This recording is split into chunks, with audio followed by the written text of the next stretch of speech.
Hello friend, Shramashree প্রকল্পে পরিযায়ী শ্রমিক হিসেবে আপনি আবেদন করেছিলেন, তাহলে কিন্তু আপনার কাছে এইরকম একটা মেসেজ আপনার মোবাইলে গেছে। এই মেসেজটা শুধু তাদের কাছেই গেছে যাদের ফর্ম ফিল আপের ঘাটতি আছে, বা অনেকের কাছে যায়নি, এখনো পর্যন্ত আসেনি মেসেজটা। যারা ভাবছেন আমার কাছে তো কোনো মেসেজ আসেনি, তাহলে আমার ফর্মটা ঠিক আছে, তা না, কিছুদিনের মধ্যে কিন্তু চলে আসবে। যার সম্পূর্ণভাবে ফর্ম ফিল আপ ঠিকই আছে তার কোনো কিছু অসুবিধা নেই। আর যার ফর্ম ফিল আপের সময় কোনো কিছু ঘাটতি থেকে থাকে, বা টেকনিক্যাল কারণে যদি ফর্মটা ঠিক মতো সাবমিট না হয়ে থাকে, যদি টেকনিক্যাল কারণে ফর্মটি সঠিকভাবে সাবমিট না হয়ে থাকে, তাহলে কিন্তু আপনার কাছে এরকম একটা মেসেজ আসবে। তো তার জন্য আপনাকে কি করণীয়, আপনাকে আবার ভালো করে ডকুমেন্ট দিয়ে ফর্ম ফিল আপ করতে হবে, বা কি করতে হবে আমি কিন্তু এই ভিডিওর মাধ্যমে পুরো ডিটেলসে বলতে চলেছি। অনেকে আমাকে মেসেজ করেছেন, ইনবক্সে লিখেছেন, তার জন্য ধন্যবাদ, অসংখ্য ধন্যবাদ। তারা অনেকেই বলছেন একবার তো ফর্ম ফিল আপ করেছি কিন্তু ভুল থেকে গেছে, আমি ওটাকে আবার নতুনভাবে কীভাবে করবো। দেখো, যদি ফর্মে কোনো কারেকশন করতে হয়, তো যদি তথ্য ভুল থাকে, তাহলে কিন্তু গভর্নমেন্ট আপনাকে আবার ফর্ম ফিল আপের জন্য অপশন পাঠাবে, আপনাকে মেসেজ পাঠাবে। সেই মেসেজ পাঠানোর পর কিন্তু আপনি লগ ইন করে আপনি সম্পূর্ণ ফর্মটা ভালো করে দেখে ফাইনাল সাবমিট করতে পারবেন। ঠিক আছে, তার জন্য পেন্ডিং হওয়ার কোনো কিছু কারণ নেই। যদি আপনার ফর্ম ফিল আপের ক্ষেত্রে ভুল থেকেও থাকে, তাহলে কিন্তু আপনি ওটাকে চেঞ্জ করতে পারবেন, যা আপনি একবারই করে দিয়েছেন তারপরে আর করতে পারবেন না, এইরকম কোনো কিছু। যদি ভুল থাকে অবশ্যই আপনি সংশোধন করতে পারবেন। তো কিভাবে প্রক্রিয়াটা আজকে আমরা এই ভিডিওর মাধ্যমে দেখব। তো চলি দেখে নিই। সবার প্রথমে কিন্তু আপনাকে মোবাইল থেকে শ্রমশ্রী যে নতুন অ্যাপসটা আছে ওটা কিন্তু ওপেন করে নিতে হবে। ওপেন করার পরে আপনাকে অবশ্যই লোকেশনটা অন করে দিতে হবে। লোকেশন অন না করা অবধি কিন্তু আপনি এই ফর্মটা ব্যবহার করতে পারবেন না। তারপর কিন্তু আপনি কন্টিনিউ অপশানে ক্লিক করবেন। ক্লিক করার সঙ্গে সঙ্গে আপনার সামনে ঠিক এইভাবে ইন্টারফেস চলে আসবে। আসার পর এখানে আপনি কিন্তু আপনার মোবাইল নাম্বার ওটা কিন্তু বসিয়ে দেবেন। বসিয়ে দেওয়ার পরে জেনারেট ওটিপি অপশনে ক্লিক করবেন। ক্লিক করার সঙ্গে সঙ্গে আপনার মোবাইল নাম্বারটা ওটিপি আসবে। ওই ওটিপিটা বসে এখানে লগ ইন করে নেবেন। লগ ইন করার পর আপনার সামনে ঠিক এইভাবে ইন্টারফেস চলে আসবে। আপনি যে ফর্ম ফিল আপ করেছিলেন তার কিন্তু সমস্ত ডিটেলস আপনি নির্ভুলভাবে চেক করে নেবেন যে সমস্ত কিছু ঠিক আছে কিনা। যদি ঠিক থাকে তাহলে আপনি সেভ অপশনে আপনি ক্লিক করবেন। ক্লিক করার পর আপনার সামনে ঠিক এইভাবে ইন্টারফেস চলে আসবে। ওটা আপনি দেখে নেবেন। দেখে নেওয়ার পরে সেভ এন্ড নেক্সট অপশনে ক্লিক করবেন। ক্লিক করার পরে আপনার সামনে আবারও এরকম একটা ইন্টারফেস চলে আসবে। এটা আপনি দেখে সেভ করে নেবেন। যদি ঠিক থাকে সেভ করে নেবেন, না হলে কিন্তু আপনি ফর্মগুলো ভালো করে ফিল আপ করে দেবেন। করার পরে যেখানে বেসিক্যালি মেজর প্রবলেম হয় আমি ওটা বলছি, তো এগুলো আপনি ভালো করে কাজের ধরন এগুলো সমস্ত কিছু ভালোভাবে ঠিক করে নেবেন। করার পরে এই সমস্ত কিছু কিন্তু আপনি দেখে নেবেন। দেখার পরে আপনি নেক্সট অ্যান্ড সেভ অপশনে আপনি ক্লিক করবেন। ক্লিক করার পর আপনার সামনে কিন্তু এইভাবে ইন্টারফেস চলে আসবে। আপনার যে সমস্ত ডিটেলস ফর্ম ফিল আপ করেছিলেন সমস্ত ডিটেলস কিন্তু এখানে শো করছে। তারপরে আপনি সেভ অ্যান্ড নেক্সট অপশনে আপনি ক্লিক করবেন। ক্লিক করার সঙ্গে সঙ্গে আপনার যে ব্যাংক অ্যাকাউন্ট বা নাম বা আইএফসি কোড সমস্ত কিছু কিন্তু ঠিক আছে কিনা ওটা কিন্তু ভালো করে চেক করে নেবেন, কারণ এই অ্যাকাউন্টে কিন্তু আপনাদের টাকা আসবে। তো সেভ অ্যান্ড নেক্সট অপশনে আপনি ক্লিক করবেন। ক্লিক করার সঙ্গে সঙ্গে আপনার সামনে ঠিক এইভাবে ইন্টারফেস চলে আসবে। এখানে মেজর প্রবলেম হচ্ছে আপনাদের ডকুমেন্টগুলো যারা আপনারা আগে অ্যাপ্লাই করেছিলেন তাদের ক্ষেত্রে ডকুমেন্টগুলো আর নেই, ওখানে শো করছে না। তো আপনাকে পুনরায় ওই ডকুমেন্টগুলো আপনাকে এখানে আপলোড করে দিতে হবে।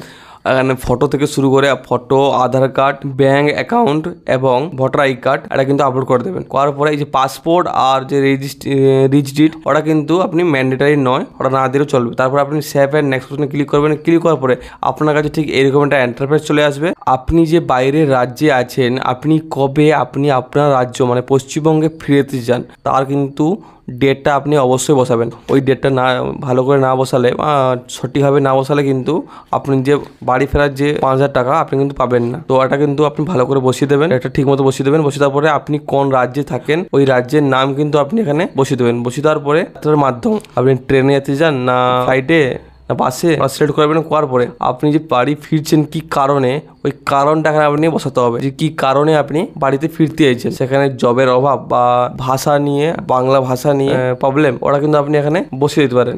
আমি এখানে দিয়েছি ফেসিং হ্যারাসমেন্ট অ্যান্ড ডিসক্রিমিনেশন, যে কোনো একটা আপনি কারণ ওটা চুজ করতে পারেন। বা আপনি জব নেই, নো জব, এরকম আপনি কিছুটা দিলে কিন্তু হবে। দেখতে পাচ্ছেন আমি এখানে নো জব দিয়েছি। তারপর আপনি সেভ অ্যান্ড নেক্সট অপশনে ক্লিক করবেন। ক্লিক করার সঙ্গে সঙ্গে আপনার সামনে কিন্তু এইভাবে একটা ইন্টারফেস চলে আসবে। আপনার নাম, ডিটেলস এবং যে ডকুমেন্টটা আপলোড করলেন সমস্ত কিছু কিন্তু এখানে শো করবে। দেখে নেবেন। দেখে নেওয়ার পরে আপনি কিন্তু ফাইনাল আপলোড দেবেন। তার আগে কিন্তু ভালো করে ফর্মটা দেখে নেবেন ফাইনাল আপডেট দেওয়ার আগে, কারণ ফর্মটা বারবার ভুল হওয়ার ঠিক না।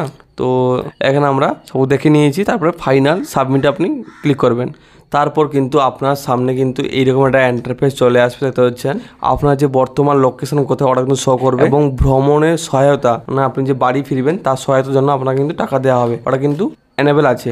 তারপর কিন্তু আপনি এখান থেকে স্ট্যাটাস কিন্তু চেক করতে পারবেন যে আপনার স্ট্যাটাস পেন্ডিং আছে কি আছে কিনা, ওটা কিন্তু চেক করতে পারবেন। আমাদের স্ট্যাটাস পেন্ডিং আছে কারণ আমাদের তথ্য ভুল ছিল, তো ওই কারণে পেন্ডিং আছে। তো আপনার সামনে ঠিক নেক্সট অপশানে ক্লিক করার পরে আপনার সামনে ঠিক এইভাবে ইন্টারফেস চলে আসবে। দেখতে পাচ্ছেন এইসব ইন্টারফেস চলে আসবে। আসার পরে আপনি নেক্সট অপশানে ক্লিক করবেন। ক্লিক করার পরে আপনি যে উৎকর্ষ মানে আপনি কি উৎকর্ষ বাংলায় স্কিমে আপনার বেনিফিট পান, তো ইয়েস করবেন। যদি না পান তো না হলে ন করবেন। Are you enrolled under Swasthya Sathi scheme, যদি আপনি স্বাস্থ্যসাথী স্কিম আন্ডারে অন্তর্গত হয়ে থাকেন তো ইয়েস করবেন। তারপরে আপনি দেখতে পাচ্ছেন আপনার বাড়িতে যে কেউ লক্ষ্মী ভাণ্ডার পেয়ে থাকেন তো ইয়েস করবেন। তারপর দেখতে পাচ্ছেন আপনার বাড়িতে যে কেউ ওল্ড এজ পেনশন মানে বার্ধক্য ভাতা পেয়ে থাকেন তো ইয়েস করবেন, না হলে কিন্তু ন করে দেবেন। তারপরে দেখতে পাচ্ছেন যদি আপনার বাড়িতে কেউ বিধবা ভাতা পেয়ে থাকেন তো ইয়েস করবেন, না হলে ন করে দেবেন। তারপরে দেখতে পাচ্ছেন যদি আপনার বাড়িতে কেউ কন্যাশ্রী স্কিমে বেনিফিট পেয়ে থাকেন তো ইয়েস করবেন, নাহলে কিন্তু আপনি ন করে দেবেন। তারপর দেখতে পাচ্ছেন আপনি যদি মানবিক স্কিম বা ডিসেবিলিটি হয়ে থাকেন তার আন্ডারে যদি আপনি বেনিফিট পেয়ে থাকেন তো ইয়েস করবেন, নাহলে ন করে দেবেন। তারপরে দেখতে পাচ্ছেন name free of cost under social security scheme, যদি স্কিমে যদি আপনার নাম থেকে থাকে তো ইয়েস করবেন, নাহলে ন করে দেবেন। তারপর দেখতে পাচ্ছেন আপনার ফ্যামিলি মেম্বার যদি কেউ ডিসেবিলিটি থাকে তাহলে ইয়েস করবেন, না হলে ন করে দেবেন।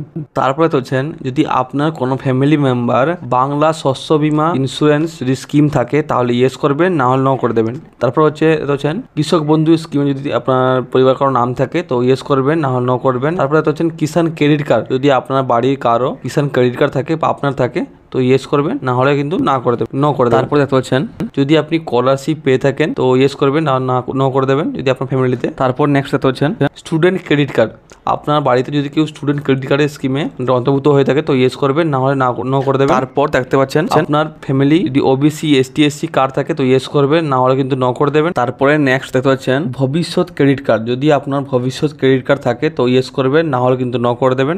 তারপর দেখতে পাচ্ছেন আপনার বাড়িতে যদি কন্যা সন্তান থাকে তো রূপশ্রী স্কিমে অন্তর্ভুক্ত হয়ে থাকে তো ইয়েস করবেন, না হলে কিন্তু ন করে দেবেন। তারপরে হচ্ছেন আপনার বাড়ির যে কেউ যদি লোকশিল্পী স্কিমে যদি বেনিফিট পেয়ে থাকেন তো ইয়েস করবেন, না হলে ন করে দেবেন। তারপর যদি আপনি হাসির আলো প্রকল্পে অন্তর্ভুক্ত হয়ে থাকেন তো ইয়েস করবেন, না হলে কিন্তু ন করে দেবেন। আপনার বাড়িতে যদি কেউ মাতৃকালীন সুবিধা পেয়ে থাকেন তো ইয়েস করবেন, না হলে কিন্তু ন করে দেবেন। তারপর আপনি যদি পশ্চিমবঙ্গের বাসিন্দা হয়ে থাকেন নিজ ঘর বা নিজ ভূমি স্কিমে অন্তর্ভুক্ত হয়ে থাকেন তো ইয়েস করবেন, না হলে কিন্তু ন করে দেবেন। এইসব সমস্ত কিছু করার পরে কিন্তু আপনি সাবমিট সার্ভে অপশনে ক্লিক করবেন। ক্লিক করার সঙ্গে সঙ্গে আপনার সামনে ঠিক এইভাবে ইন্টারফেস চলে আসবে। ইয়েস রেসপন্স 4টা, নো রেসপন্স 18টা। তারপর আপনি সাবমিট অপশনে ক্লিক করবেন। ক্লিক করার সঙ্গে সঙ্গে আপনার যে ফর্মটা কিন্তু ভালো করে সাবমিট হয়ে গেছে। তো আপনি এখানে আপনার মোবাইল নাম্বার ওটিপি দিয়ে কিন্তু আপনি আপনার স্ট্যাটাস কিন্তু চেক করতে পারবেন। তো বন্ধুরা ভিডিওটি কেমন লাগলো অবশ্যই কমেন্টে জানাবেন। জয় হিন্দ, বন্দে মাতরম। দেখা হচ্ছে পরে ভিডিওতে। থ্যাংক ইউ, ধন্যবাদ।